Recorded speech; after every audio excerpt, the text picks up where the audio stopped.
possession. Here's the first three by Johnson. Got it in quickly, and then the Rockets turn it over on the inbounds. Tap to Russell, and he makes the three. Doesn't mean let him catch and get a wide open shot. And then the last one, obviously, you have time to take it out. We got a timeout left in case we get in trouble. You can use your timeout, run the baseline. You know, everybody seemed to stand around instead of moving for the ball, and poor pass. What defensively, what was the struggle tonight? I know that you were frustrated with the defense the last few games. I mean, more of the same, lack of physicality, toughness, all those things. And so we didn't really deserve to win the game, and basketball gods got us at the end. I apologize if you've already been asked, but just before those last few possessions, what do you think of the overall defensive effort compared to last week? Before the last few possessions, felt like we showed up for a half tonight, or half of a quarter. And that was that fourth quarter when we made a run there and got the lead, and then obviously gave it up with the last sequence. But, when you play only half of one quarter, you don't really deserve to win anyway. What led to the missed coverages on the last two threes that they hit?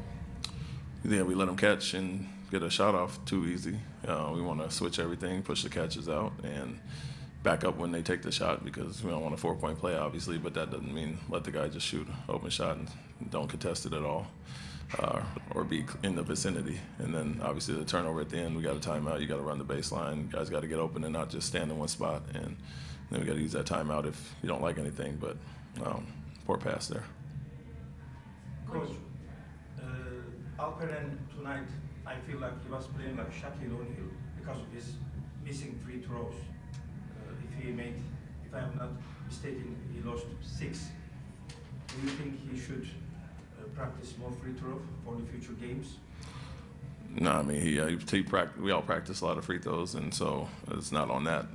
We played three and a half quarters of uninspired basketball as a team in general, and played the final 5-6 minutes well, and so that's not on him. Obviously, you make free throws, you extend the lead, but we had a 4-point lead with a few seconds left, so we should have won that regardless. Also, when he get the technical, you're nervous, you might get the second one? No. Is there a common denominator in these losses that you're seeing that you've shared with the guys, something that they're doing that you'd like to see changed? Yeah, I mean, looks like confidence is gone and aggressiveness is gone. The things that obviously we had some big wins last week, and it's night and day from then. So got to get back to that. And just because a player or two is missing doesn't mean that we fall off a cliff. And like I said last night, it feels like we're out of sorts due to a few guys being out, but that's where we always talked about our depth coming into play and guys stepping up. And we've never been relying on one person, so can't look a certain way just because one or two are out.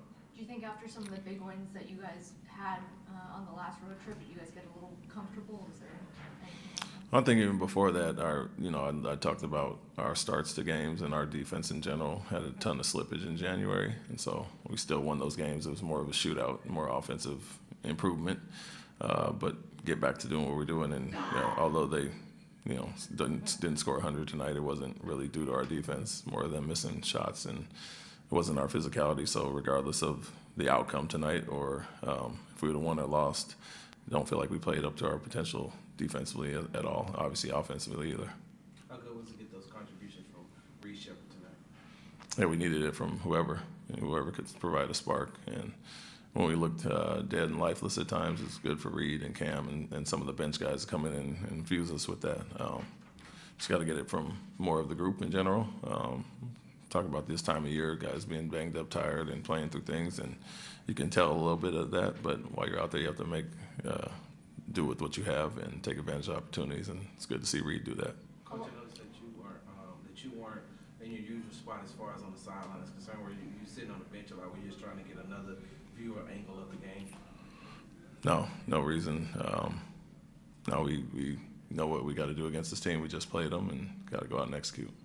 A lot of Reed shots came on catch and shoots. Was that just to make sure that he wasn't maybe trying to drive into traffic as much, or was that just what the game was giving? No, he was playing with handlers, and so he was a recipient. Obviously, when they're in zone, he's going to get some of those looks, and guys are looking for him. But at times he has to be a secondary handler as well and contribute and make plays off the dribble. And so a little bit of both, but we know he's a really good catch and shoot guy. And Amen and Jalen, those guys are handling, or Alpy kicking out of double teams.